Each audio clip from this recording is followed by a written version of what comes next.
आप ही बताइए कि कैसा लग रहा है आपको और कितना कोई डर खतरा तो नहीं है क्योंकि आप अमरनाथ यात्रा के लिए आया, कुछ कश्मीर में हालात भी खराब थे। અમે છે ને ગુજરાતથી સુરતથી આવ્યા છે પણ અમને કશો પ્રોબ્લેમ લાગ્યો નથી.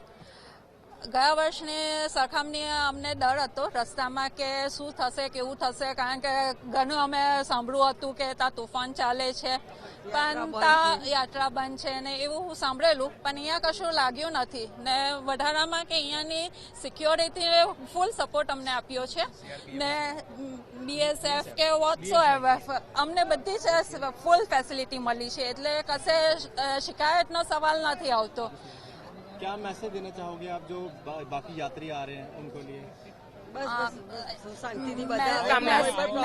શુભકામનાઓ આપીશ અને એમ કહીશ કે જ્યાં ભગવાન ભોલે અહીંયા સુધી પહોંચાડ્યું છે તેના દર્શન અવશ્ય થશે એટલે અમે પૂરી આશા છે કે થશે જ.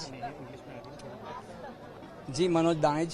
ये बताइए कि कैसे यहाँ पे इंतजाम है और कोई डर खतरा तो नहीं है क्योंकि कश्मीर में थोड़े हालात खराब थे? હા અમે સાંભળ્યું હતું કે અહીંયા થોડા પરિસ્થિતિ થોડી ખરાબ છે, તંગદિલી થોડી વધારે થઈ છે એટલે અમે 2 દિવસ પહેલાં પણ આવવા માટે ઘણા પ્રયત્ન કર્યા હતા પણ અમને પછી માહિતી મળી કે બધી પરિસ્થિતિ બધી સારી થઈ ગઈ છે અને હવે કોઈ તકલીફ નથી આવી અને અહીંયા CRPF ને BSF ની સિક્યુરિટી ખૂબ જ સારી છે.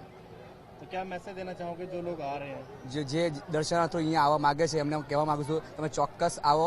બાબા અમરનાથે આપણને અહીં સુધી પહોંચાડ્યા છે તો આજના દર્શન સુધી આપણે ચોક્કસ પહોંચાડશે. Thank you.